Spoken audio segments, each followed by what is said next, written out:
a woman like I was shy for leading us into another Wednesday night Warriors Bible study class. All praise to the Most High. All right. I want to give double honor to the elders that's been pushing this truth for decades, motivating me not to be faint-hearted in this truth and to be a soldier for the Lord, man. All right.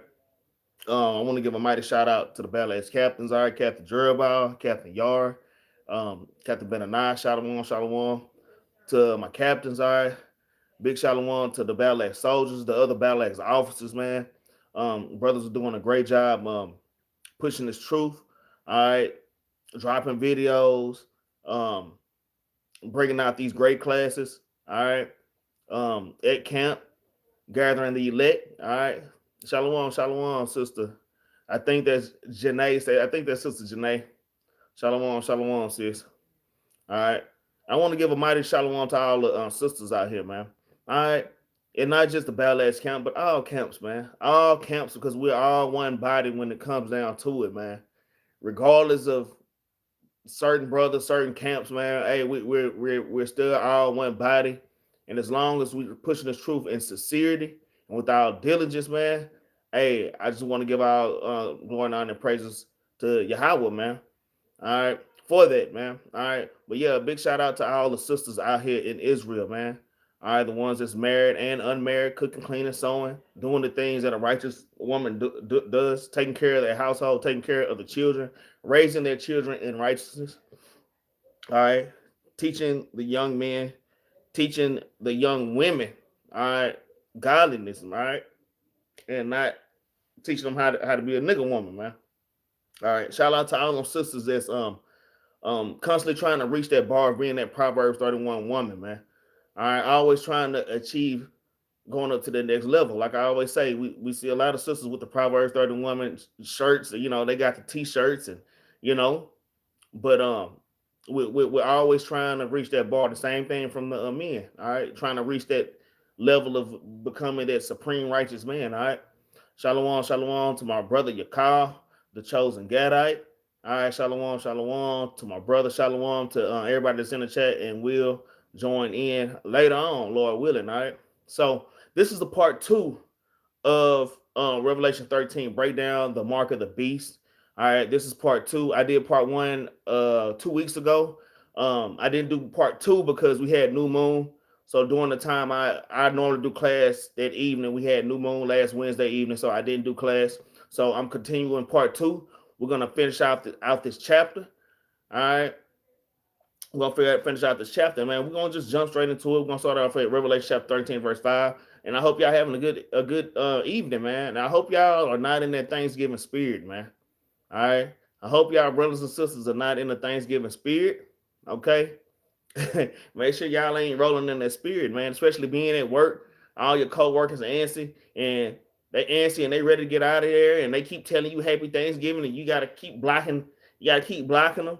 You know what I'm saying? Hey, even my daughter just not too long ago, my daughter asked me, Daddy, why you frowned up? Why you mad? Because I'm mad because I'm trying to make sure y'all are in the spirit. Y'all want to cook a whole bunch of stuff all of a sudden, and you know what I'm saying?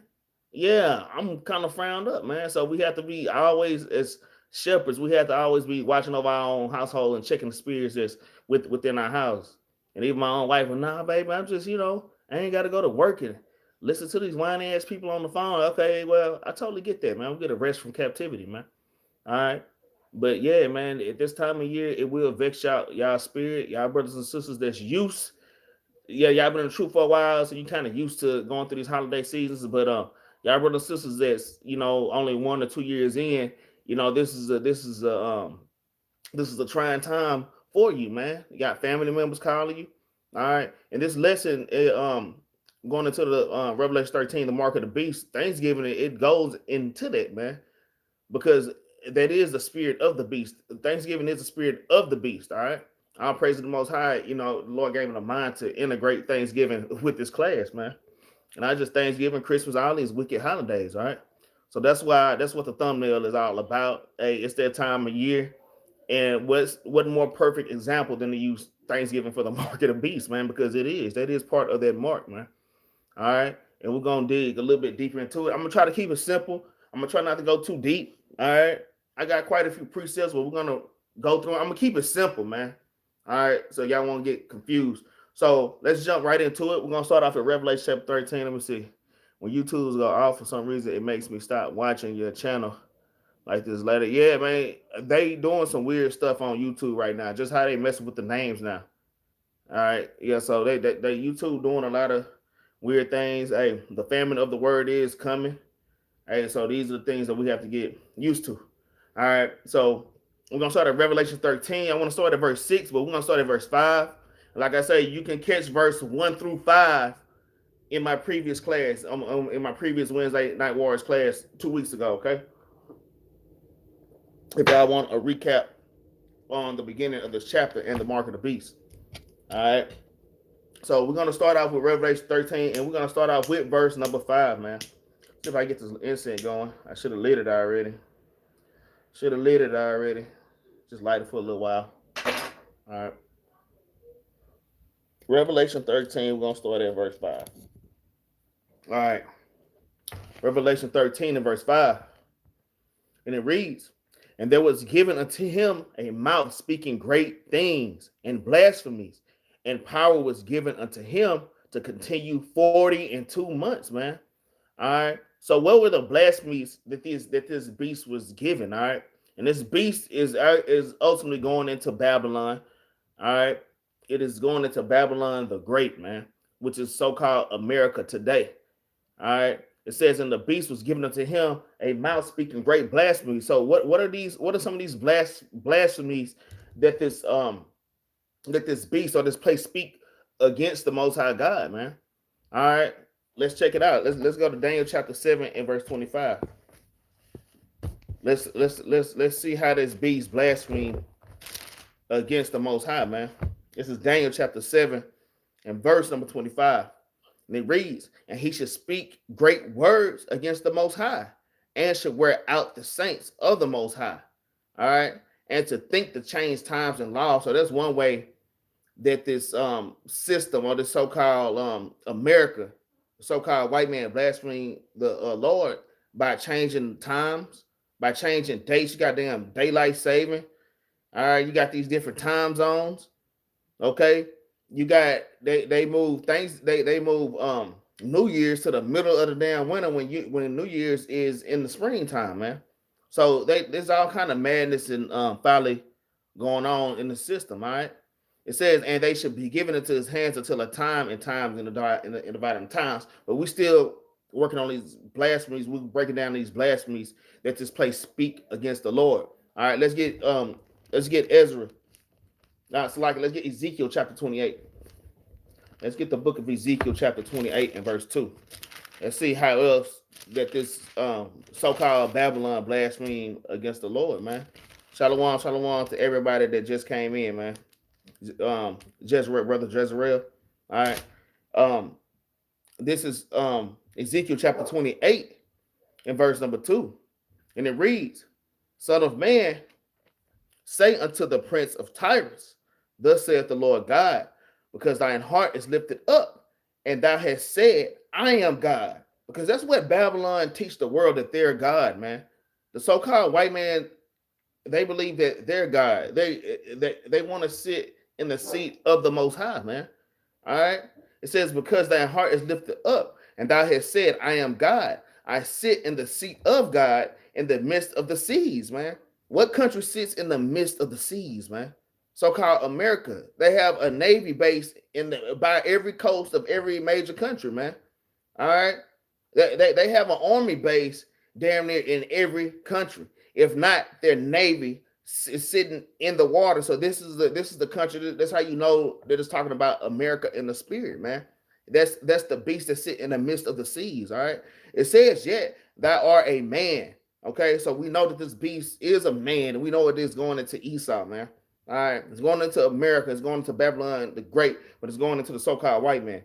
All right, it says, and not God, though thy set thy heart as the heart of God, man. Because they do think that they're God, man. How do they think they God? How do they blaspheme the different ways that they blaspheme against the Lord? It's easy. You got to think about all these damn gay pride, gay rights. All right.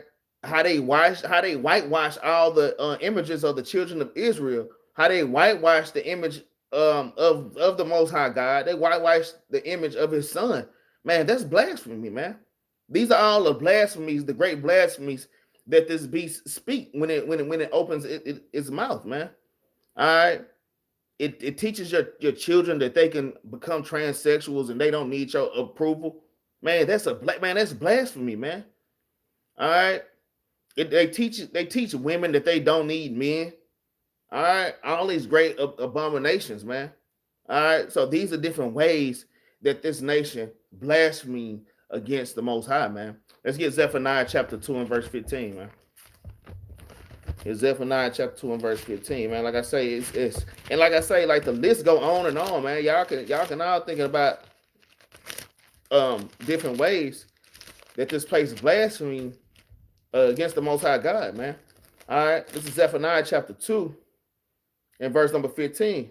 It reads, "This is the rejoicing city that dwelleth carelessly, and said in her heart, I am, and there is none beside me," man.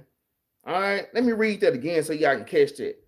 All right, it says, "This is the rejoicing city that dwelleth carelessly," man. This place dwelleth carelessly, man. It goes wherever they want to go. The people of America, I remember it's these Nepali people. It's this Nepali dude that I work with. He kept talking about the hippies. Y'all remember like the hippies back in the early 70s, doing like the war, like Vietnam War. They had the hippies. Man, they had these white Americans going to Nepal. Yeah, I love the hippies because they were all in Nepal and these different parts of the world. And then one of the other Nepali guys were like, "No, man, those damn white people were evil, man. They came over here to damn molest our children and grape our women, man. All right, they just dwell carelessly, man. White man just, wherever they go, they just proud, man. Man, I remember seeing this one special. It's somewhere in like Southeast Asia, man. It's one of those, maybe somewhere in the Philippines, somewhere. All right, one of those darker Asian nations, man. They be like in the jungle. But how these white people came and they just took over their farm, like where they hunt, where they fish. They took over the area and said, "Okay, this is ours." Now they just basically took it, but they befriended them. Okay. In fact, I'm gonna save this story for later on when we go into those two horns. Okay, I'm gonna save this story for later, but let me keep reading. Zephaniah 2 and 15. It says, "This is the rejoicing city that dwelleth carelessly, and said in her heart, I am, and there is none beside me. How is she become a desolation, a place for beasts to lie down in? Every one that passes by shall hiss and wag his hand." So the Lord is gonna eventually destroy this place, man, for its pride, man. All right, these people say, I'm God. All right, they say I'm God. What? Through their damn satellites and they damn cameras, they damn education system, through their medicine, through their military strength. All right, this place claimed that they are God, man. All right, and there's none above so-called Babylon, man. All right. In fact, let's get Exodus chapter 3 and verse 13, man. Because who said that I am? Who said I am? I mean, they literally said I am. Okay. Basically saying that I'm God, man. Let's get Exodus chapter 3. Exodus chapter 3 and verse 13. And it reads, "And Moses said unto God, Behold, when I come unto the children of Israel, and shall say unto them, The God of your fathers has sent me unto you, and they shall say to me, What is thy name? What shall I say unto them? And God said unto Moses, I am that I am. And he said that thou shalt say unto the children of Israel, I am, have sent me unto you." And now Babylon say, "Nah, he's nothing. I am. I'm God, man." All right, so that's exactly what Zephaniah chapter 2 and verse 15 is going into, man. All right, it's going to the pride of America, to the pride of this beast, man. To the pride of this beast, all right? So much pride, I'm saying, even going into Thanksgiving, man, so much pride, and it's right in everybody's face. They got everybody celebrating the destruction of the Native American Indians, the so-called Israelites, the so-called Northern Kingdom that was here, man. All right. And just the pride of these damn people, man. Celebrating these things. I'm gonna tell you, and it's a lot of these Edomites, they know what Thanksgiving represents. All right. It represents them conquering and ruling over the natives here, man. All right. So these I'm just saying, man. That man, look, the Lord has opened up a lot of knowledge in these last days. We got damn AI that'll tell you anything. AI damn near tell you anything. AI so throw the white man is trying to control it now because it's gonna tell you basically the damn truth. Or it might have some of the stuff that's off, but man, you can ask AI or whatever. You can go Google anything and find out the origins of everything, man, and see where these holidays come from, man. All right, there's no excuse for your family, and man, a lot of your family, no, they just don't give a damn. All right, they out cooking that nasty Thanksgiving turkey. All right, they all excited, they all kicking it right now. A lot of them at the club, they damn rolling up their blunts. All right, they getting their damn X pills and their damn Molly's ready. Right? It's all wicked, man. Same thing with Christmas, man. It's all wicked. Christmas has nothing to do with Christ. That's part of the mark of the beast, man. That's all part of his beast system, man. To have you off and have you blaspheming against the Most High, man. All right. Let's go back. Let's go back to Revelation chapter 13, man. Revelation chapter 13, we're going to read verse 5 again. It says, and they were given unto him a mouth speaking great things and blasphemies. And power was given unto him to continue 42 months. So I broke this down in my last class, the 42 months. All right. And you see the same formula in Genesis. You see the same this mathematical formula in the book of Daniel. So we're going to kind of touch on this 42 months, man. And if anybody know ultimately the time period of this 42 months, put it in the chat. I just want to see if brothers and sisters know in the chat the time period of the 42 months, or how long is 42 months, man. All right. And while y'all trying to figure that out, let's go to Daniel chapter 7 and verse 25. Yeah, let's go back to Daniel. Daniel chapter 7 and verse 25. All right. Book of Daniel, chapter 7 and verse 25. Like I said, I'm not gonna make the 42 months something long. You know, I ain't gonna give a long math lesson on it. All right, but it's not really that hard to break down. All right, but this is Daniel chapter 7 and verse 25, and it reads, "And he shall speak great words against the Most High, and shall wear out the saints of the Most High, and think to change times and laws, and they should be given unto his hand until a time, and times, and dividing of time." So that is the mathematical equation of 42 months, because a time in times and a dividing of times equals 42 months. Okay, which ultimately divided by 12 is 3.5, which goes into 3.5 years, but in the spirit that's 350 years from a time period from 1619 to about 1970s.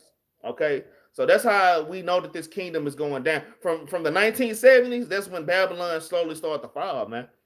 All right, these kingdoms don't last for long, man, on this earth, man. But let's get back to the equation. All right, get back to it. Let's get Revelation chapter 12 and verse 14. Well, we're gonna see what a half of a time is, because we know the Lord gave this damn system, or this damn white man, to rule for a time, times, and the dividing of times, man. So we're gonna break this equation down real quick.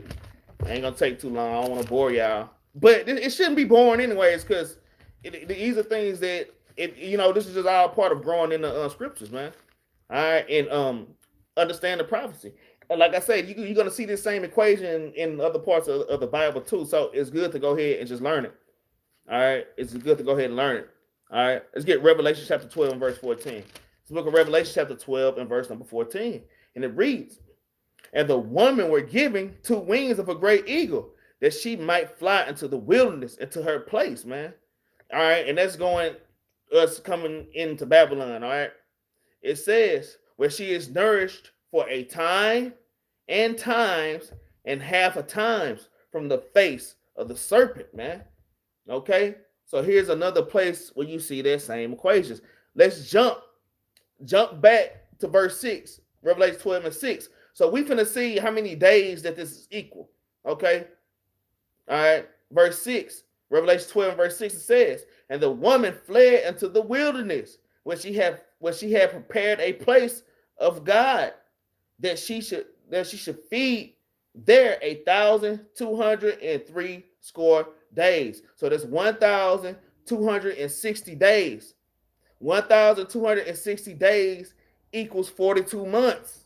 42 months is 1,260 days, okay? So y'all keep these things in mind, man. All right? Keep these things in mind. All right? So let's just do the math real quick. Let's do the math quickly. Let's go back to Daniel chapter 7 and verse 25. All right, we're gonna do the math. I should have did it on StreamYard so I can literally write it down and y'all can see it. But I'm gonna keep it very simple. All right, I'm gonna keep it as simple as I can.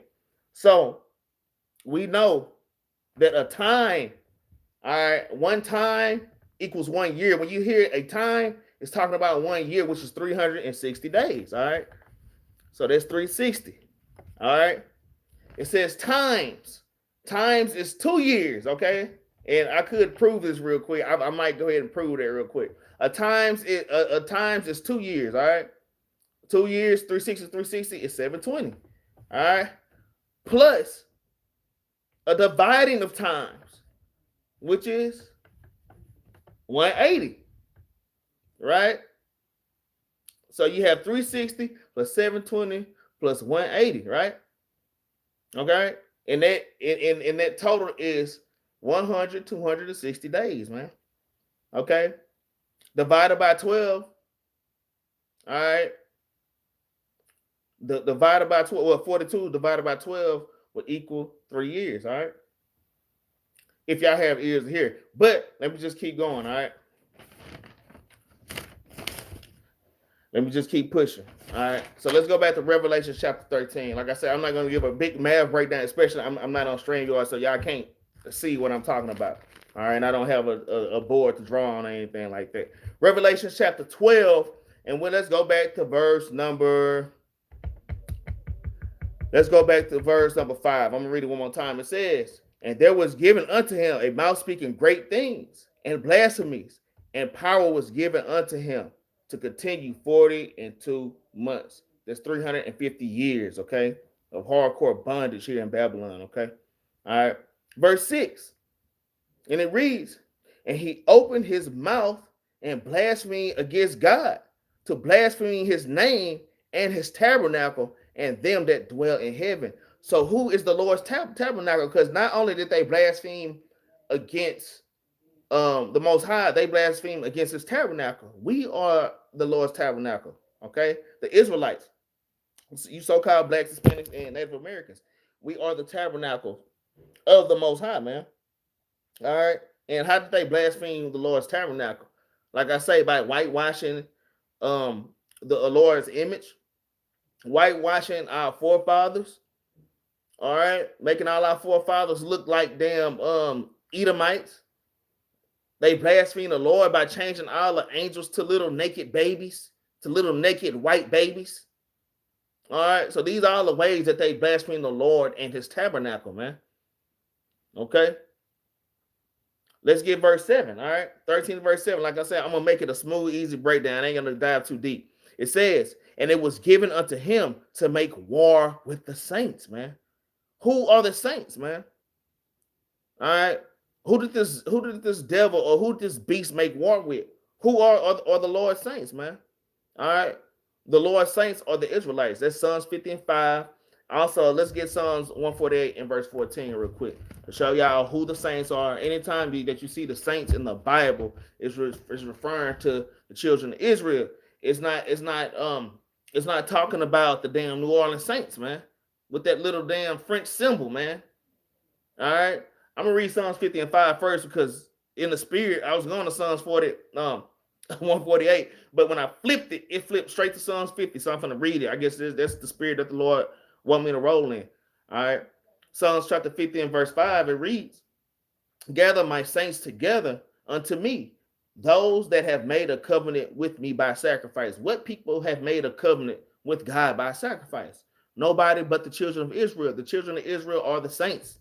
Okay, we are the saints, so-called Black, Hispanics, and Native Americans, man.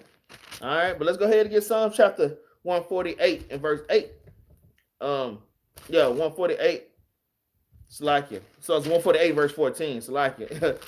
Psalms 148 and verse number 14. And it reads, He also exalted the horn of his people in praise of all his saints, even of the children of Israel, a people near unto him. Praise the Lord. So the saints of the children of Israel, so-called Blacks, Hispanics, and Native Americans, we are the ones that they made war with, all right? Okay? And it says, he also exalted the horn of his people. Who is the horn of Israel, man? Who is the horn of Israel? Yahweh is the horn of Israel. We're going to get that later on. It just caught my eye. We're going to get these horns. We went into what the horns represented in the last class. All right. A horn, and these horns on this beast represent power, man. And it represents strength. All right. Whether it be through philosophies, policies, religions. These are all different ways that this beast has strength. These are the different horns of this beast, man. All right. And let's go back to Revelation 13, and let's read verse I'm gonna read verse 7 again. It says, and it was given to him to make war with the saints. What are different ways that this beast made war with us, man? All right, they made war with us through their religion, all right, through Thanksgiving, through damn Christmas. Have our people bugging out, man? Have our people going broke, spending all their money on a fat white man that break into your house at nighttime? Not only do you break into your house at nighttime, you damn feed them damn cookies and damn milk. All right, and your children grow up believing this BS, man. All right, how else do they make war with us, man? By celebrating these pagan holidays, Easter, man. Going around chasing an Easter bunny. What rabbit lays eggs, man? This is the old fertility ritual that they used to do way back in the day, in the damn ancient days, man. All right, the same things that was on the earth back then are on the earth now. It's just disguised.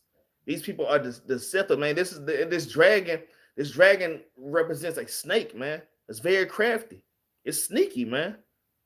All right. What are other ways that they made war with us, man?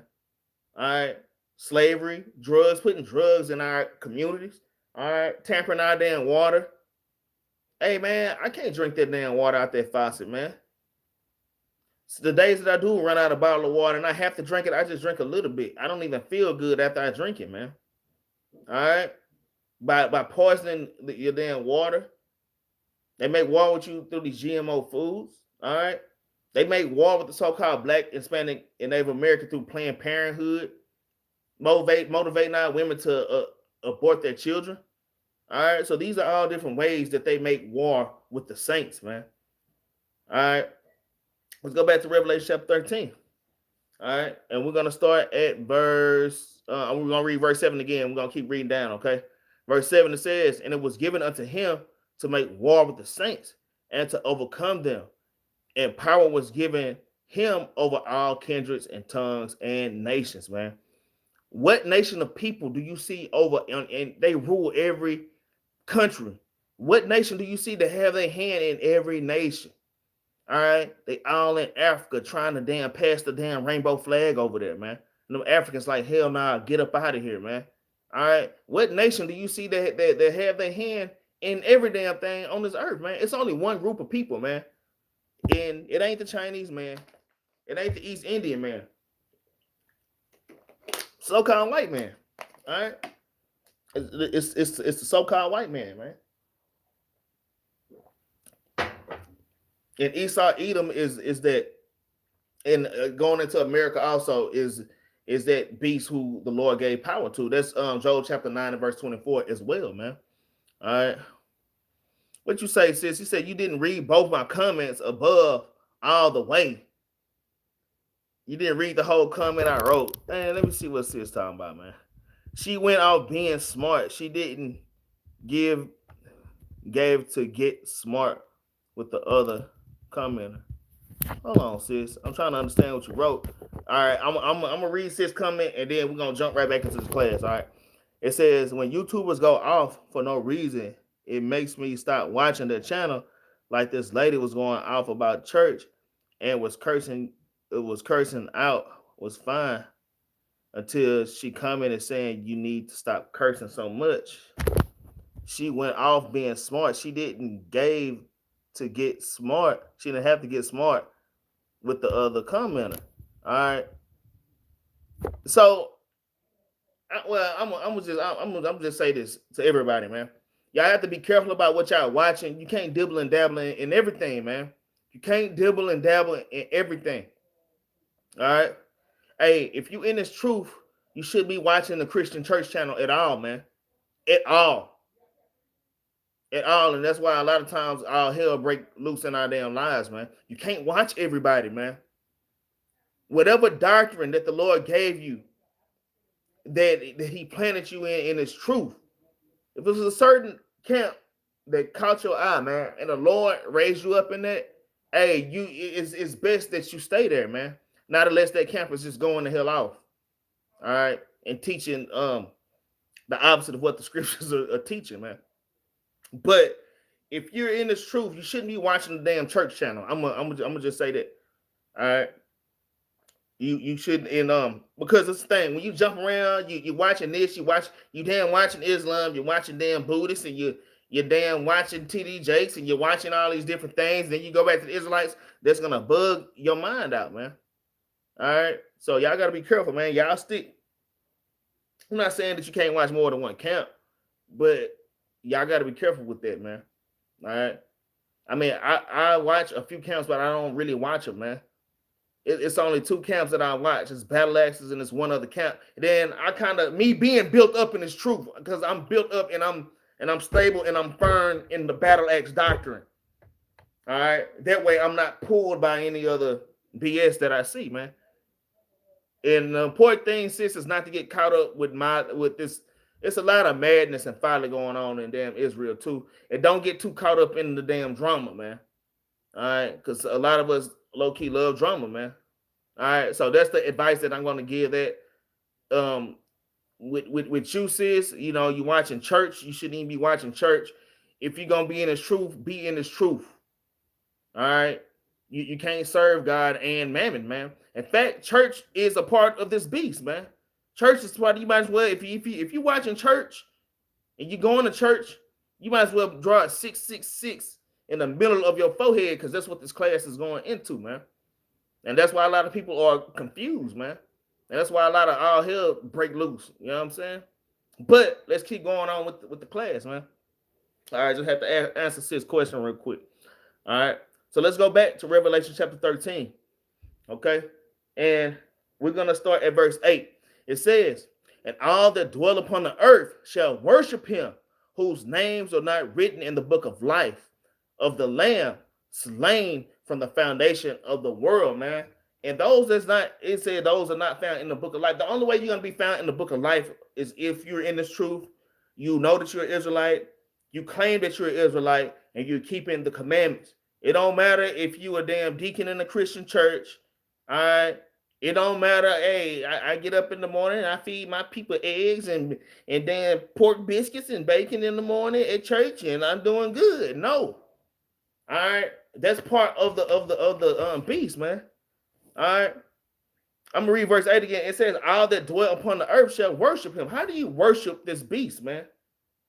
All right, y'all gotta understand, man. Worshiping, like I said, worshiping this beast goes into being a Christian, not being a Christian, but being in Christianity. Not being a Christian is what make you wicked, but being in the Christianity religion. All right. Islam. These are different ways that you worship the beast. Homosexuality. These are different ways that you worship the beast, man. Celebrating your birthday. These are different ways that you worship the beast. All right. Thanksgiving, Christmas, Easter. These are ways that you celebrate and you worship the beast, man. All right. These are different ways that you celebrate and you bow. You're not literally bowing down to a damn image, man. It's a lot of this is spiritual, man. All right, but let's keep reading. Verse 9, it says, if any man have an ear, let him hear. He that leadeth into captivity shall go into captivity. He that killeth with the sword must be killed with the sword. Here is the patience and the faith of the saints, man. All right. So this is, this is our Lord speaking and letting, why we don't hear our Christian pastors in church reading Revelation 13 to how the nations are going into slavery, man. All right. They don't teach that, man. They teach the opposite. They teach that everybody can be saved, man. If you teaching all nations can be saved, hey, you might as well draw that 666 in the middle of your damn forehead, man. All right. That's the mark of the beast, man. All right. He that leadeth into captivity shall go into captivity. All right. He that killeth with the sword must be killed with the sword. Here is the patience and the faith of the saints. What people led us into captivity, man? What nations have led us into all nations? When you read Maccabees chapter 2 and verse 10, man, there's not a nation that has not had part of our captivity, man. Not one nation, man. Now, some nations, it wasn't as bad, okay, but they all still touch the Lord's anointed, man. All right. Let's get some precepts, man. Let's get Isaiah chapter 51 and verse 21 real quick. Yeah, Isaiah 51 and verse 21. Let's get a precept on it. All right. This is Isaiah chapter 51 and verse 21. It reads, therefore, hear now this, thou afflicted and drunken, but not by wine. Thus saith the Lord thy God, hath pleaded the cause of his people. Behold, I have taken out of thy hand the cup of trembling. So right now the Lord is taking these curses off of us because we're learning who we are. We're keeping the commandments. We're keeping the high holy days. All right. And we're fighting for the Lord in truth and sincerity, man. We're coming up out of Babylon. All right. We had that nasty 666 on our head, but now we're kind of rubbing it off, man. All right. We damn rubbing it off, and now we have the mind of the Lord. So the Lord is taking that cup of trembling, man. All right. The dregs in a cup of, imagine the Lord giving you a cup right here, and there's all kind of curses in it. He's like, here, drink these curses. And it's bitter and it's nasty. All right. Now we damn on slaves, and we slaves on slave ships getting defamated on, and damn menstrual cycles and rats and roaches, and all hell is breaking loose, man. Now we in a hot sun picking cotton and getting whipped and beaten, our children getting taken away and getting butt broke, all these things.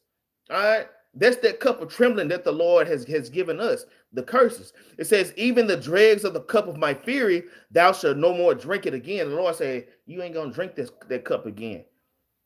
All right. Let's keep reading. It says, but I will put it into the hand of them that afflicted thee. So that's why you see in these so-called Edomites and these other nations get bugged out on drugs. All right. Getting bugged out. You see them damn losing their damn mind. You see the America economy crashing. All right. I'm talking about crashing. I could just see, even at my workplace, I could see how bad the economy is. Not what it was 50 years ago, man. Hell, it wasn't what it was 30 years ago, man. You know, a lot of these corporations, the people that own these companies know these things. They don't tell the lower people these things, though, and why business is so bad, because the Lord is destroying Babylon, man.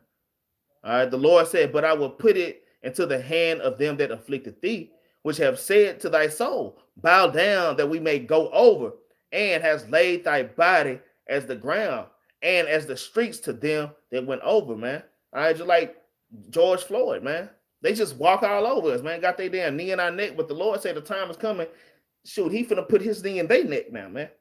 And we're literally seeing that right now. The Lord is taking that bitter cup in the cup of dregs and affliction, and he's giving it to these heathen now, man. And he's giving it to Esau now. All right.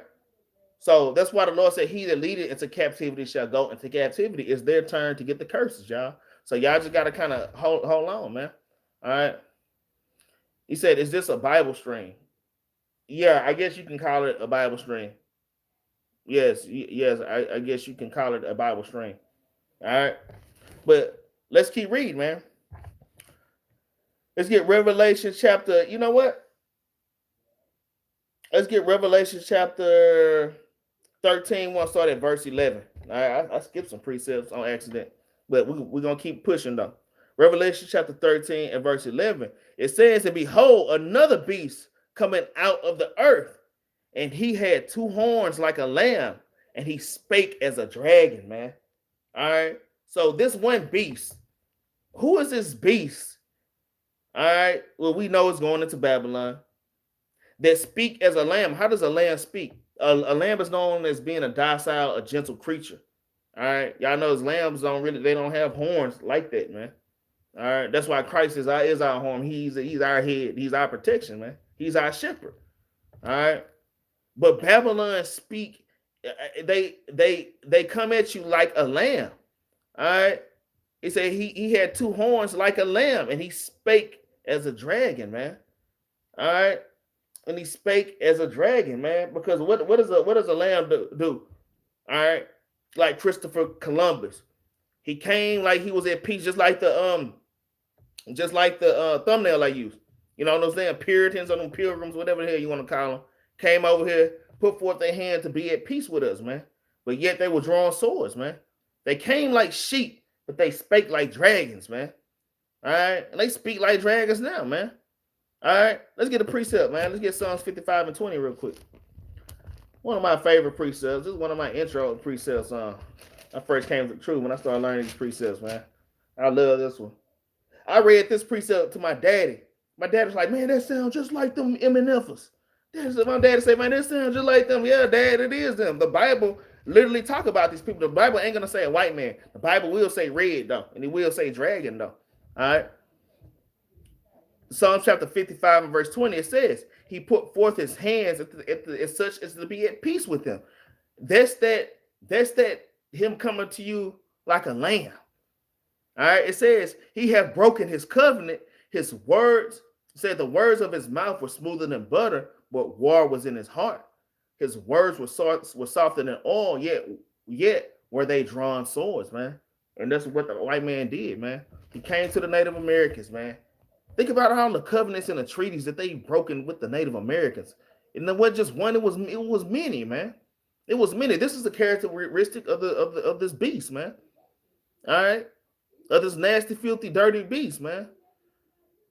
It says, I can't find Yahweh's name in the Old Testament. Christ's name is in the Old Testament. Christ is in a volume of the book, man. It says Yahweh is a Roman inventor at best. No, at best, he's the son and he's the savior and the horn of Israel, man. At best. And yes, he was a carpenter. All right, and so he probably did invent a lot of great things, just like our people do to this very day, because we're his kinfolk. All right, we're his kinsmen, man. All right, but let's keep pushing, man. Let's keep pushing through this lesson, man. All right, so yeah, this beast it come at you like a lamb, but it speak like a dragon, man. All right, let's just say like in these two horns, okay. Let's touch on these two horns, okay? So these two horns goes into politics and religion. These are the two greatest things that the so-called white man uses, especially here in America. His politics and his religion. Now, I was telling y'all a story when I first started, man. These white people came to these these Southeast Asians, man, and they in the jungle, and they came to these people. The white man came and they, the white man, and then they, the white man gave them their Bible, all right, and got them all bugged out with Christianity, all right, because the people were on the land at first, all right, and the white people had the Bible, the so-called Puritans, and then one day the natives woke up and they had the Bible, and the white people had their land, man. That's how crafty that this damn devil is, man. Through his politics and his religion, man. All right. What you think is Jesus is really talking about King David, sir? What you think? Your questions, you write questions like a damn kindergarten, man. I ain't trying to talk fly, but even how you write your questions ain't clear. It says, what you think is Jesus really talking about King David, sir? Yes, Christ talked about David a lot. David talked about Christ a lot. All right, when you read Psalms chapter 22, many precepts, man. You can read about Christ in Genesis chapter 49. Christ is all in the Old Testament as well. All right. It says Moses did 40 days. Here comes Jesus in his 40 story. All right. So we got scoffers in here. All right. We got scoffers in, and Jesus and Moses wasn't the only ones that did that fast for 40 days, man. All right. But let's keep pushing this class because this person ain't sincere. All right, whoever this Rick guy is, all right. Let's get back into this lesson, man. All right. Let's get back into it. All right. Let's get Daniel chapter 11 and verse 32. All right, because we still talking about the craft of this nation and how they deceive the people, man, and how we actually receive that mark, how we receive the mark of the beast, man. All right, because we just read how they come peacefully like a lamb, man. All right, let's get Daniel 11 and 32. All right, this is the book Daniel chapter 11 and verse 32. All right. Look at Daniel chapter 11, verse 32. It says, and such as do wickedly against the covenant shall be corrupt by flatteries. But the people that do know their God shall be strong to do exploits, man. Y'all peep that. It says, as such as do wickedly against the covenant shall they corrupt by flatteries. And that's what this white man do. They flatter you, man. They get you by flatteries, man. What are some ways that this country beguiled you by flatteries, man? All right, by their policies, by their damn doctrines, by their laws. Okay, we're gonna give you a damn what do you call it? What do you call it when Trump give you that free money? What is it called? A damn with the damn stimulus checks. All right, flatteries. Like you had damn. I remember when Bill Clinton came in the 90s, and all the black people loved Bill Clinton. They called Bill Clinton the first black president, man. You know, black people love Clinton. They call him black. He played the saxophone, man. All right, but that's one of the seats in the deceptions, man. Don't y'all know the Clintons were the one that entered they put in or they created the 3 strikes and you out, man. Especially over there in the West Coast. There's so many people went to jail for life for some BS, man. Bill Clinton created that, man, to fill these damn jails up, man. 3 strikes and you out, man. These are just all little crafty ways they begot. I remember Bill Clinton being on the Arsenio Hall show. You know, so many of these black shows, you see him coming up and he's cool and yeah, Clinton's black. Yeah. Nah, man, Clinton hates your damn guts, man. All right. And then you got Barack Obama. Then they gave us Barack Obama, man. All right. And that was another way to flatter Negroes. All right. My goodness, I can't help but to read this dude's stuff because I really want to get into it with you, Rick. I ain't gonna lie. I'm trying to do this class, but you really made me want to just start. I gotta finish this class. It says, I prove with scripture only because I'm Torah only. Well, Rick, if you're Torah only, answer this, Rick. If you're Torah only, how are you gonna receive salvation? Rick, how are you forgiven for your sins, Rick? I know I ain't gonna act Sis Danielle, I ain't gonna do it because I'm gonna tell you because I'm really in that mood. Like I feel like doing it. You know what I'm saying? But Rick, if you Torah only, how are you gonna receive salvation? Or how do you make atonements for your sins, Rick? Answer that. And I'm gonna give you, Rick, 10 seconds to answer that. If you don't answer that within 10 seconds, I'm gonna just keep pushing. All right. I won't smoke. Malachi 3 and 16.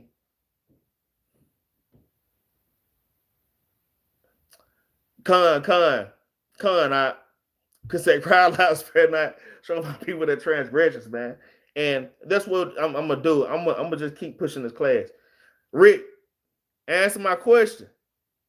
Nah, we got Officer Ehud in here, man. I'm so glad somebody else jumped up in here. But look, Ehud, just leave him up there because I kind of want to go in because he really light work. It's just I have to finish this. I have to finish this class, man.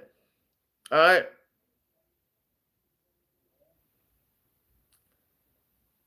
Well, so that was my point.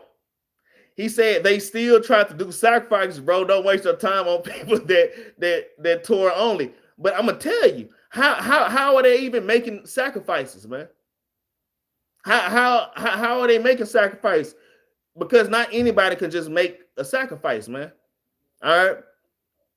So, Rick, are you telling me that you have Levitical priests? You have your own Haitians somewhere in your neighborhood? You have like these super purified holy Haitians, man. That's and you have a damn altar, all right, with the damn 4 horns on it, all right. And you give your lamb to the Levite, and he cut it, and he sprinkled the damn blood on the altar, man. So that's what I'm saying, Rick. It's just folly, man. That's damn madness, man. That's just madness, man. All right. But let me get back to this class, Rick.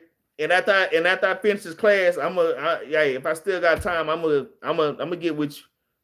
All right. Let's go back. What was I at, y'all? Okay, so we was talking about how this place make craft. All right, how this place, how they beguile the people. I'm gonna read it again, Daniel 11:32. It reads, and the such as do wickedly against the covenant shall be corrupt by flattery. So we want to make sure we're not corrupt by flatteries, man. Even at our workplace, hey, take this voucher. Hey, last year Christmas, they tried to make me celebrate Christmas. They tried to give me a damn PS5, man. All these flatteries, man. And I wouldn't take it, man. All right, and that's how you're corrupt. It says, but the people that do know their God shall be strong and do exploits, man. So we have to be strong, man. All right. It says, bro, that is a tactic, so you won't get your message out. Oh yeah. Of course, I already know. That's why I'm trying to see. I don't want to hurry up and rush my lesson so I can get back at them, man. All right. That's right, Con. So let's keep pushing, man. Let's keep pushing, man. Let's go back to Revelation chapter 13 and verse number 11, man. Get to this mark of the beast, man. Revelation chapter 13 and verse number 11. And it reads, and behold, another beast coming up out of the earth. And it had 2 horns like a lamb, and he spake as a dragon. Let's get one precept on the horn that showed that horn is power and strength. There's many, but I'm going to go to one of my favorites. I'm going to go to Luke. I'm going to go to Luke real quick. Luke chapter 1, man, and we're going to start at verse 68. All right. Shalom to everybody that just came in, all right? F with me and our God will open your eyes, man. Hey, Rick, out of the spirit, man. It's Luke chapter 1, verse 68, all right? And it reads, blessed be the Lord God of Israel, for he has visited and redeemed his people, man. His people, Israel, man. All right, and there's some people in this chat, they mad because they're not the Israelites, and the Israelites are waking up. All right, it says, blessed be the Lord God of Israel, for he hath visited and redeemed his people, and has raised up a horn of salvation unto us in the house of his servant David. Okay, so yeah, so Christ is our horn. He's our savior. Christ is our strength. All right, yeah, that is madness, sis. That is madness. All right, the straight folly and madness. So that's why I told officer he'll just leave me in here so he could be an example, man. All right, a lot of times the Lord sent people in here just to be an example, man. All right. That's an example of 666, mark of the beast, man. It says, I get you back with when your fan club clears out. And you tripping. Rick, I eat you alive, man. Just be real with you. It don't matter what scripture you go to in the Bible, I got you. All right. Let me keep reading. Revelation chapter 13. Let's go back to Revelation 13, y'all. We're going to finish Revelation chapter 13, man. Get to this mark of the beast. All right. Revelation chapter 13 and verse 12, it reads, and he exercised all the power of the first beast before him. So that first beast, that was before the second beast. That first beast is going into the Roman Empire. Okay. That's going into Rome. Okay. It says, and he exercised all the power of the first beast before him, and causes the earth and them that dwell therein to worship the first beast, whose deadly wound was healed. Why does it says the first beast's deadly wound was healed? We read a little bit of that in the last class at the beginning of Revelation chapter 13. Okay. Because the Roman Empire was cast down, man. All right. The Roman Empire was destroyed and cast down. That's where it got its wound from. But it was raised back up, which now you call it Babylon or America. All right. That's why the second beast caused us to worship the first beast, because this is Rome all over again, man. The same people, look, the same people that ran the Roman Empire with your so-called Spaniards and your damn French and your damn Italians, all right, your Germans, all right, all these Edomite nations, man. These are the same people that formed America. Y'all look and see how America was formed by damn Germany, France, and all these European nations, man. Even in Texas right now, they got a place called Slitterbun. There's a lot of old German names here in Texas, man. Y'all got to think about Louisiana all the way up, from Louisiana all the way up to Canada. Right in the middle of this place was all French territory, man. All right. So, yeah, this is the Roman Empire all over again, man. Okay. Let's go back. Revelation chapter 12, 13 and verse. We're going to read 12 one more time. All right. Revelation chapter 13 and verse 12, it says, and he exercised all the power of the first beast before him, and caused the earth and them which dwell therein to worship the first beast, whose deadly wound was healed. And he doeth great wonders, so that he maketh fire come down from heaven on the earth in the sight of men. What are ways that the so-called nation or America make fire come down from heaven? You got to think about and these are miracles, man. When the world first saw some of the things that America could do, all right, which he got the damn knowledge from the spiritual demon Satan, all right, to make these missiles, to make these bombs. I know back in the Vietnam War, they had like napalm. You call it like napalm. It literally rained fire from the sky, man. You got these nuclear bombs that bomb Hiroshima and Nagasaki. I don't know if I said it right. Hiroshima and Nagasaki. All right. Back in World War II. All right. These things were miracles, man. All right. So you literally see the nuclear bombs. You literally see World War II in the Bible, man. It says, and he doeth great wonders, so that he maketh fire come down from heaven on the earth in the sight of men. You see that? Verse 13, verse 14. All right. And it reads, and deceive them that dwell on the earth by means of those miracles. You see that? Because there ain't like a lot of Esau technology. It is a miracle to see some of the things that he can do. You got what's that, Project Bluebeam, where you make images appear in the sky. All right. Got all these weird, he'll put an extra sun up there. I done seen where he made a big ass Jesus come up out of the sky. This big Jesus came up out of the sky. A big white Edomite Jesus came out of the sky and raised, he did like as tall as the Empire State Building, bigger than the Empire State Building, man. Esau be practicing these things in these foreign countries, man. All right. With this damn Project Bluebeam, these things are miracles, man. All right, and our people, and they do these things and cause our people to worship the beast, man. All right. Verse 14, and deceiving them that dwell on the earth by the means of those miracles, which he had power to do in the sight of the beast, saying to them that dwell on the earth, that they should make an image of the beast, which had the wound by a sword. All right, by a sword, and did live, man. So the Roman Empire, like I say, is still living now, man. It is still living right now, man. All right, let's get another precept on those sorceries and those witchcrafts that they do. All right, that deceive our people. Let's get Revelation chapter 18 and verse 23. All right, let's get Revelation 18 and 23. Look at Revelation chapter 18 and verse 23. And the light, it says, and the light of a candle shall shine no more at all in thee, and the voice of the bridegroom and Salakia, and the light of the candle shall shine no more at all in thee, and the voice of the bridegroom and of the bride shall be heard no more at all in thee. For thy merchants were the great men of the earth, for by sorceries were all nations deceived, man. All right, all these nations were deceived by the sorceries of this country. I'm gonna tell you, what are different sorceries? You got these movies. You got these damn you got television.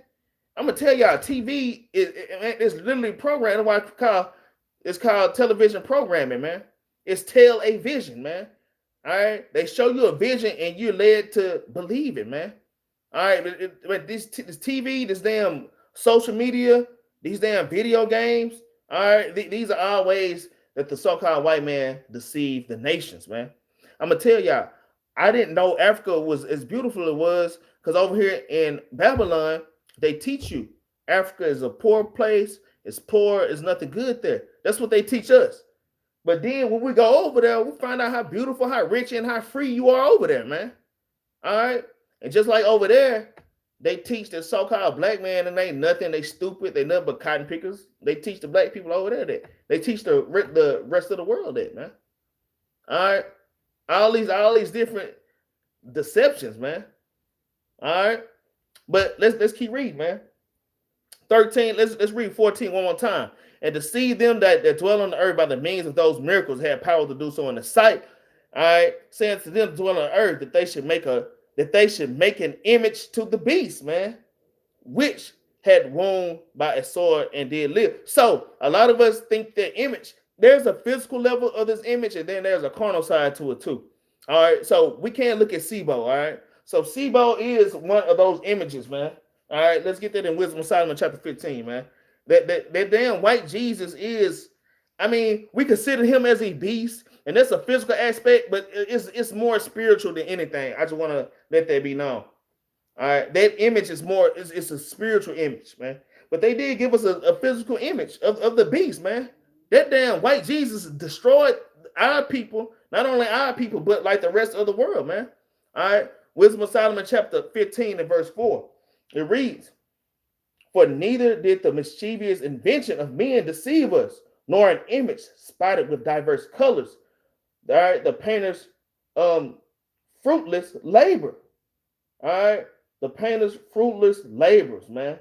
So just by them changing the image of Christ, like I say, they changed the image of the prophets. All right. These are all ways that they got us to worship this beast. That's part of the witchcraft and the sorcery that got us to start thinking that they're better than us, to make us feel like that they're God, man, when they're not.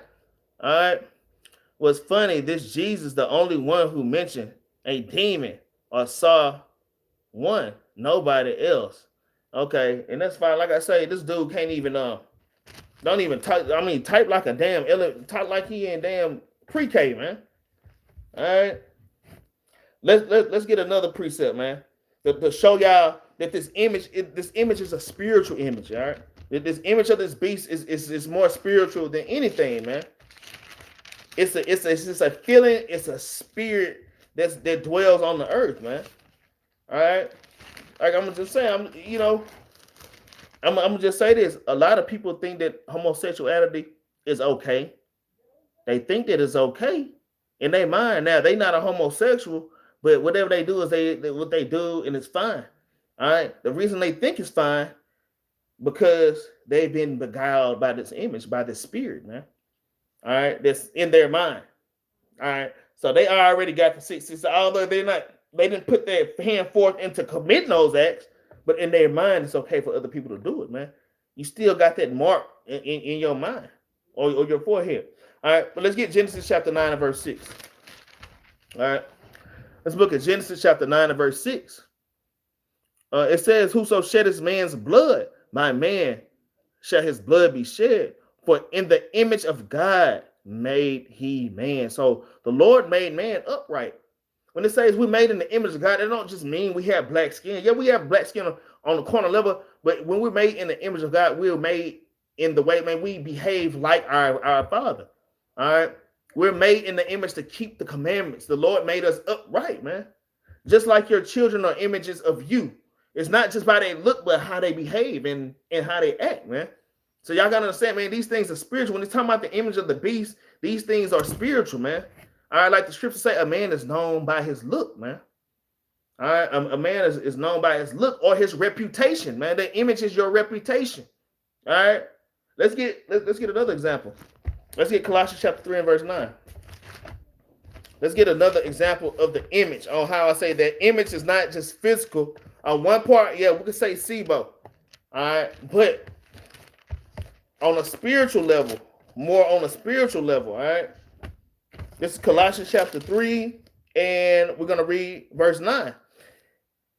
All right, and it reads, lie not one to another, seeing that ye have put off the old man with his deeds, and have put on the new man, which is renewed in knowledge after the image of him that created him. So that image is not, it literally said that image is knowledge, man. All right. Well, you have the knowledge of the Lord and you got the Holy Spirit on you. That is the image. When you're walking upright and you put your hand forth to do things that are upright, you're keeping the commandments. That's the image of the Lord, man.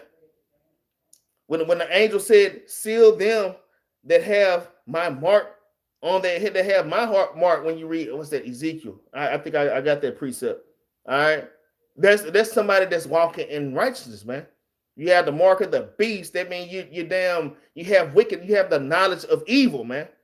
That's not a literal damn tattoo on your damn head, man.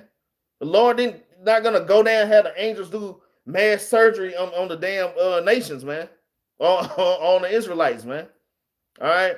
And digging into your skin is it's a sin anyways. All right. So this is going into knowledge, all right? But let's keep pushing, man. All right. Let's go back to Revelation chapter 13 and verse 15. Let's go back to Revelation. We're almost done with the chapter, y'all. Revelation chapter 13 and verse number 15. And I gotta go back and find that question. Let me see what I put in here. Dude cussing me out.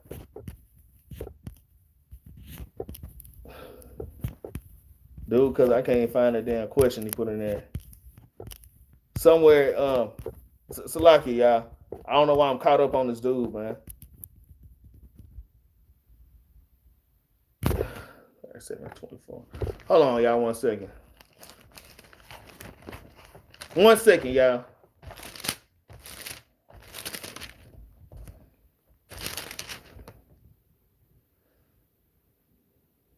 Man, easy work. So after this class, I'm gonna go get Ezekiel 37 and 24, man. Ezekiel 37 and 24, because that scoffer Rick that's cuts me out. He like, yeah, get Ezekiel 37 and 24. I'm gonna go and I'm gonna get this dude to break down real quick. All right. Have these simple people up in here, man. But let's keep pushing the class though, man. Going into the mark of the beast. And what is the mark of the beast? All right. Revelation chapter 13. We have verse 15. All right. And it says, and he had power to give life unto the image of the beast, that the image of the beast should both speak and cause that as many as would not worship the image of the beast shall be killed, man. All right. And how do you cause the image to live? All right. All right. How do you give life unto the image of the beast, man? How do you give knowledge unto the image of the beast? All right. Let's get a precept, man. Let's get James. Let's get a precept on that. Let's see how you give knowledge unto this image, man. Or give life unto this image, man. Get James chapter 1, and we're gonna start at verse 14. All right, James chapter 1 and verse 14. It says, but every man is tempted when he is drawn away from his own lust and enticed. Then, when lust have conceived, it bring forth sin. So the image gives out an idea, all right, of wickedness, of whoredom, okay, of homosexuality, of murder. All right, it gives you this image, all right, and this image dwells forth in your mind. Then you ponder on this image, man, and then you act on this image, man. Like they push birthdays, man. You know what they pushing right now? I can say Thanksgiving, man. That's why I gotta check and make sure that my family's in the spirit, man. My daughter's sitting up playing Roblox. Hey, what you doing on Roblox? You gotta look and see, because they having a damn Thanksgiving party on damn Roblox, man. These are ways that they bring the image to life, man. All right, if you have ears to hear, man. If you have ears to hear, these are ways that they bring the image to life, man. To life. Verse 15, it says, then when lust hath conceived, it bringeth forth sin. And sin, when it is finished, bringeth forth death, man. All right. Let's get another precept on how they bring this image of this beast to life, on how you make this image live, man. All right, that should be pretty easy for y'all to kind of figure that one out, man. There's all kind of things that we do, man, that bring life to this beast, man. That feed that beast, man. Let's get Micah chapter 2 and verse 1. All right. It's the book of Micah chapter 2 and verse 1. It says, woe to them that devise iniquity and work evil upon their beds. It says, when the morning is light, they practice it because it is in the power of their hand. So they lay up. This is what Esau do. He lay up and think about what kind of wickedness. He literally lay up in his bed all night. He can't sleep till he finds some kind of way to do wickedness. And because he was given power in the earth, when you read Job chapter 9 verse 24, when he's wake up, he's able to put forth those efforts, man, to put forth those devices, those evil, wicked devices. It's an Edomite. It was an Edomite at my job. Quick work story, y'all. Quick work story. It's an Edomite at my job, man. I call his ass Doeg the Edomite because he just got that Doeg spirit, and he looked like a Doeg, man. All right, he looked like King Samuel, like the same dude King Samuel dealt with. All right, King Saul dealt with when you read in 1 Samuel, man. All right, but this guy, he was this other white guy. I told him as a younger white guy. He said, man, that guy goes. He told me he go home, he go on the internet and look up work policies on like what you can do in the state of Texas to people, all the bad things you can do to them that's legal though. And then when he wake up in the morning, he go to work, he enforced that shit, man. Excuse my language, but he literally did these things, man. This dude was like a slave master at my job, man. Eventually, it took 3 years, but eventually the Lord got his butt up out of there. It took 2.5, 3 years, man. But he would come up with different ways just to afflict the people, man. All right. That's how them people think, man. I'm just saying. All right. Let's go back to Revelation, man. Let's keep going. Let's get another precept. Let's get Ephesians chapter 2 and verse 1, man. Let's get Ephesians 2 and 1 real quick. Let's get another precept on it, man. All right, on how you make this beast alive, man. All right, the book of Ephesians chapter 2 and verse 1.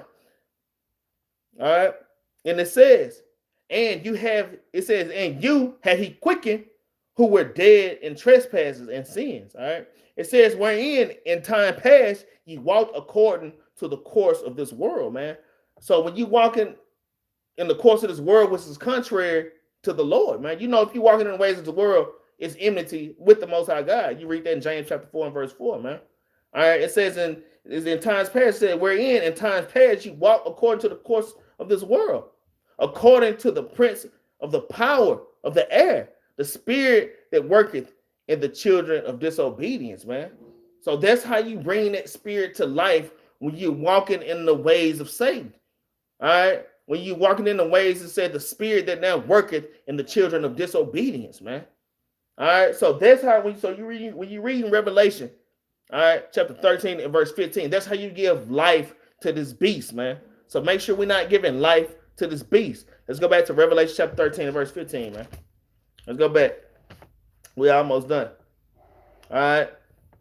It says, and had power to give unto him life, the image of the beast, that the image of the beast should both speak and cause that as many as would not worship the image of the beast should be killed, man.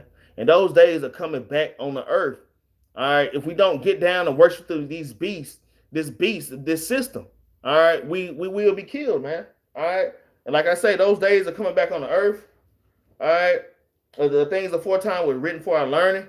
Let's get First Maccabees, man. 6 and 6, or Second Maccabees 6 and 6, I believe. Let's get Second Maccabees. What is it? The First Maccabees 6 and 6. Salaki, y'all. Let's get Second Maccabees chapter 6 and verse 6, man. All right. Second Maccabees chapter 6 and verse 6. All right. It reads, neither was it lawful for a man to keep Sabbath days or ancient feasts, or to profess himself at all to be a Jew. And that's how in the New Testament you get neither Jew nor Greek. Those, when they was talking about the Greeks, was talking about the Hellenized Jews, man. All right, that were converted in the Greek captivity previous to the Roman captivity. All right, we couldn't call ourselves Jews, man. All right, it says in the day of the king's birth, every month that were brought by bitter constraint to eat of the sacrifice. You see, on the king's birthday, they made us eat damn shrimp, crab, and lobster, man. Made us, man. You have to act like a Greek, man. All right, you be a Greek. You eat this pork or you die. These days are coming back on the earth, y'all. All right. It says by bitter constraint to eat of these sacrifices. And when the beast of Bacchus was kept, and when the feast of Bacchus was kept, the Jews were compelled to go in possession to Bacchus, carrying ivy. Moreover, they went out a decree to neighboring cities of the heathen by the suggestion of Ptolemy against the Jews that they should observe the same fashion and be partakers of their sacrifices, the same way that Nebuchadnezzar tried to make Daniel and the three holy children bow down, man. Try to bow down to their image, man. Either you get down or you lay down, man. Hey, them days are coming back on the earth, man. All right. So y'all this pushing the truth. Hey, man, these temptations are finna get great, man. It's finna go back to these days. All right. They're gonna try to make us bow down to this beast, man. To this image. All right. It says, and whose would not confirm themselves to the manner of the Gentiles should be put to death, that they might a man have seen the present misery, man. So it's just showing, man, that these days are all coming back on the earth, and you got killed for these things. I'm gonna keep reading. It says, for there were two women brought who had circumcised their children, who when they had openly led round about the city, the babies hanging at their breast, they cast them down headlong from the wall. So they hung these babies that was sacrificed, and the mothers that these babies that were circumcised, and they hung the mothers too, man, for circumcising their children, man. Verse 11, it says, and others that had ran together into the caves nearby to keep the Sabbath day secretly, being discovered to Philip, were all burnt together, because they made a conscience to help themselves for the honor of the most sacred day, man. So it's days coming where we're going to have to hide to keep the Sabbath. All right. We have to keep the Sabbath in secret, man. And then when these people were found, man, Philip burned them alive, man. When they got found keeping the Sabbath day, man. All right. So these days are coming back on the earth, man. Let's read Revelation 13 and verse 15 one more time, and then we're going to move on. It says, and he had power to give life unto the image of the beast. That image of the beast should both speak and cause that as many that would not worship the image of the beast should be killed, man. All right. Let's keep going. Now we're going into the mark. This is the last part, y'all. Y'all hang in there. It says, and he causes all, both small, great, and rich, poor, free, and bond, to receive a mark in their right hand or in their foreheads, man. All right. That mark in their right hand and in their forehead. So even this is more spiritual. All right. Y'all want to always, y'all want to take, there's a physical aspect to this. All right. But everything is mostly spiritual, man. All right. Let's get Revelation chapter 14, verse 1. Y'all just turn to the next page. It says, and I looked, and lo, a lamb stood on the Mount Zion, and with him 144,000, having his father's name written in their foreheads. How do you have? So we're going to literally have Yahweh written in our forehead. The Lord is not coming down to chisel Yahweh in your forehead, man. When you have the Father's name written in your forehead, that means you have the commandments in your mind. You have the mind of the Lord, man. All right. So that's that mark, man. It shows that you know the Lord, that you know the Lord God, man. All right. Let's get another precept. Let's get 1 Timothy chapter 4 and verse 2. Let's get another example. On being sealed, you have these marks on your forehead. It's not carnal, man. This is not carnal. It's a spiritual. All right. 1 Timothy chapter 4 and verse 2. And it reads, I'm gonna start at verse 1. It says, now the Spirit speaketh expressly that in the latter time some shall depart from the faith, giving heed to seducing spirits and doctrines of devils. You see that? You giving heed to doctrines of devil, you giving heed to this beast or to this system, man. It says, speaking lies and hypocrisies, have their conscience seared with a hot iron. It says, have their conscience seared with a hot iron. So does that literally mean your brain is open up? They get a hot iron, they heat it up, and they sear with your conscience is seared with a hot iron? No, that just means you a damn reprobate, man. That when your conscience is seared with a hot iron, that means you are a reprobate. And once you sear something with an iron, that mark is there. There's no taking that off, man. There's no erasing something that was seared with the iron, man. That means you a damn reprobate. That means you stuck with that 666 in the middle of your damn forehead, man. Spiritually. All right, if y'all have ears to hear, man. All right. Let's get Exodus chapter 13 to verse 9, man. Let's get another precept on that, man. Just give them a little bit more clarity, man. All right. It's Revelation chapter 13 in verse 9. All right. And it reads, and it shall be for a sign unto thee upon thy hand, and for a memorial between thine eyes, that the Lord's law may be in thy mouth. For with a strong hand hath the Lord brought thee out of Egypt, man. You see that? It said it should be a sign to thee upon thy hand. Does it literally mean you're gonna write the laws on your hand? No. That means that you have strength or the might in your hand to keep these commandments. That's what it means to be a sign upon your hands. When the world see you doing these things with your hands, man, you have strength in your hands to make things move, to keep these commandments, man, to be that light to the world, man. It says, and for a memorial between thy eyes. A memorial means a memory between your eyes. That means in your head, man. All right, you got these. You doing the works with your hands, and you have the commandments in your mind. That's what that's going into, man. All right, that the Lord's law may be in thy mouth. When it says the Lord's law is going to be in thy mouth, I seen a brother do this. When it says the Lord's law is going to be in your mouth, isn't it? You got the Bible in your mouth.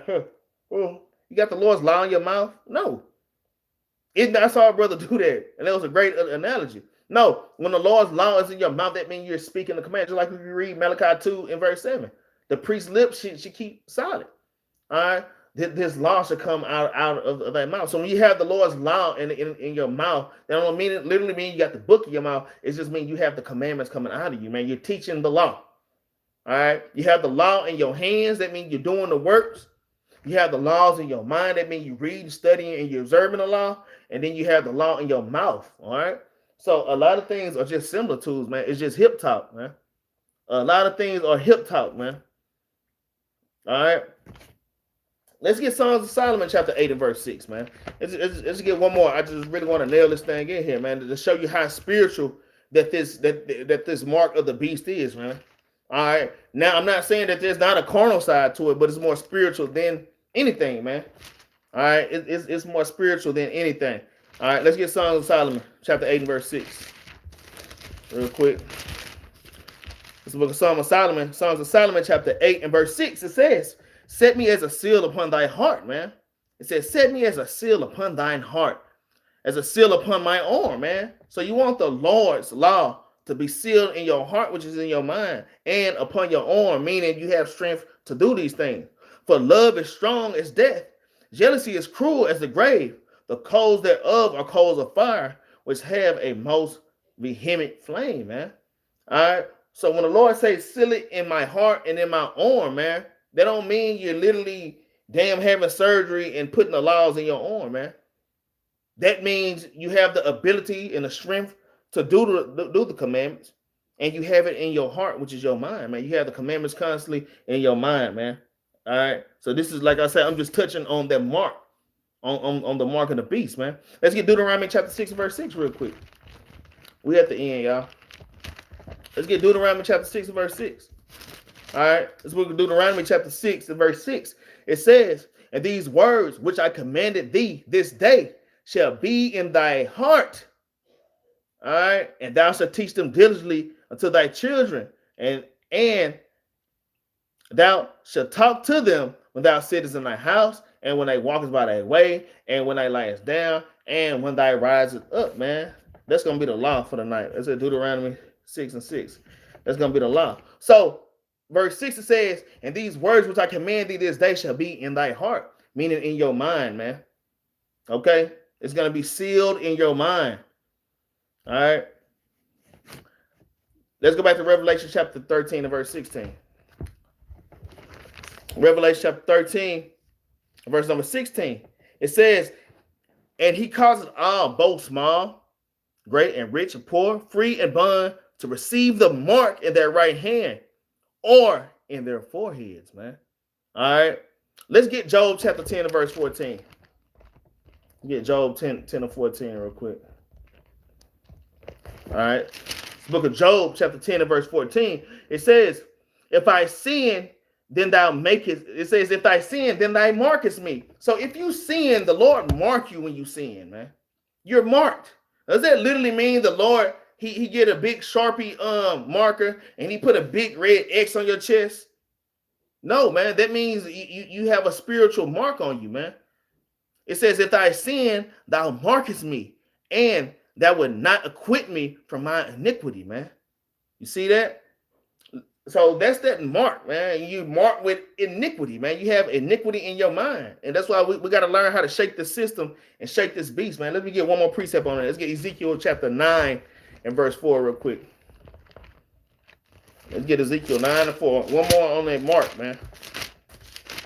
Let's get Ezekiel 9 and verse 4. All right.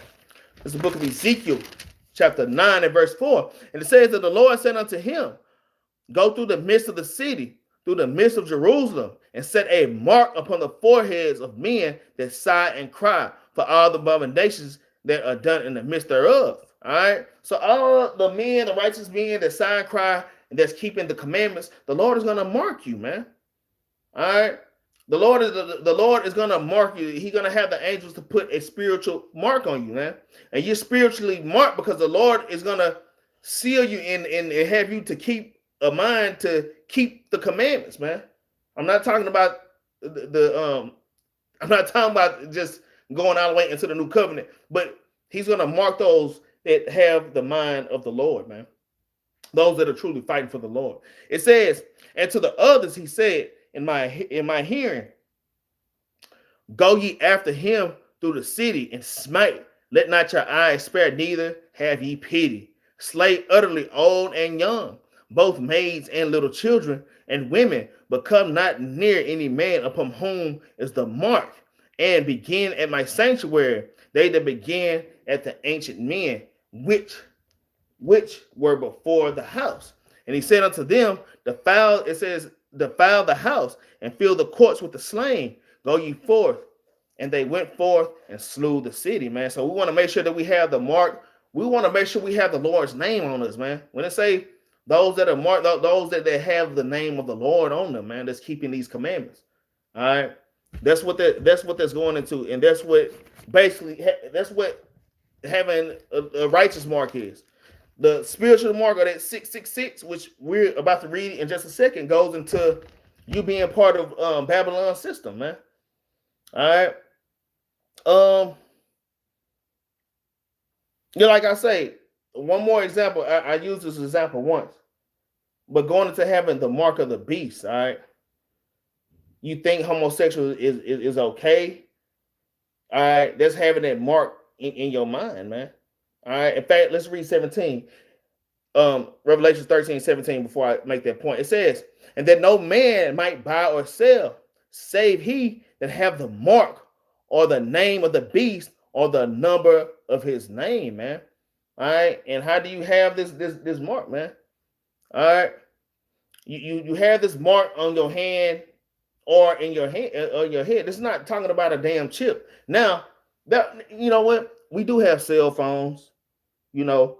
That is a small part of it, all right? Cell phones and, you know, even with these damn vaccinations, man, they doing weird and strange sorceries, man, with these things, man. And that's why we have to be careful, man, out here, man. And we have to stay alert of what's going on. The Lord say, be ignorant of nothing, man, when you're reading Sirach chapter 5 and verse 15, man. And we have to know what's going on out here, man. We can't be willfully taking damn poison, man. All right. I had a brother. I don't mean to talk about him. You know, but when it was, you know, stabbing people and, you know, giving people the damn jab. All right. it was a second dose. And he came to the room, my mother, because my mother's a nurse. He came into the room popping his knuckles and rubbing his hands together. Yeah, mom, when that next dose coming out? You know, the brother kind of want the next dose, man. That is madness, man. He want the next dose of poison, man. All right. So I'm just saying, man, y'all be careful out here. Let's not be part of Esau's system, man. And know what's going on. But ultimately, the mark of the beast is spiritual. All right, and it's getting down with Esau's system, man. All right. It's getting down with Esau's system. I'm gonna use this analogy one more time. All right. Some of y'all might think being homosexual is okay. I'm not a homosexual, so I'm not a homosexual, but it's okay if somebody else do that. That's their life. All right. That's having the mark sealed in your mind. Just because you don't have the mark on your hand yet, you didn't do the actions, that mark is in your mind. It's okay. When Christ come back and you think that that's okay, he's going to kill, although you're not doing it, he's going to kill you, man. Straight up. Straight up, man. All right. Let's read verse 18, last verse. It says, here is wisdom. Let him that have understanding count the number of the beast. For it is the number of a man. So the number of the beast is the number of a man. Okay? This is talking about a number of a man, okay? All right. It says, and we know that man is ultimately Esau, man. And his number is 636, man. All right. Y'all can precept that with Zechariah chapter 13 and verse 8. Let's go ahead and get that. Zechariah 13 and 8 real quick. Get that real quick. Y'all can precept that with Zechariah 13 and 8. All right. This is the book of Zechariah chapter 13. And verse number 8, it says, and it shall come to pass that in all the land, saith the Lord, 2 parts therein shall be cut off and die, but the third shall be left therein, man. All right. It says, and I will bring the third part through the fire, the 1/3. All right. Hey, if you break down, and I'm going to tell y'all, if you take 1/3, all right. Let me see. And the third, it says, and I will bring the third through the fire. All right. If you take 2/3, Salakia, and you break that down to decimals, to a decimal form, it come out to 66.6, man. That 2/3, if you do the decimal, if y'all good at math, turn 2/3, put it into decimal form. Y'all that's good at math, and it's literally gonna come up 66.6. That's 666, man. That's the mark. 2/3 of the Lord's people are going to have that mark, man. It says, and I will bring the third part through the fire and refine them as silver is refined, and I would try them as gold is tried.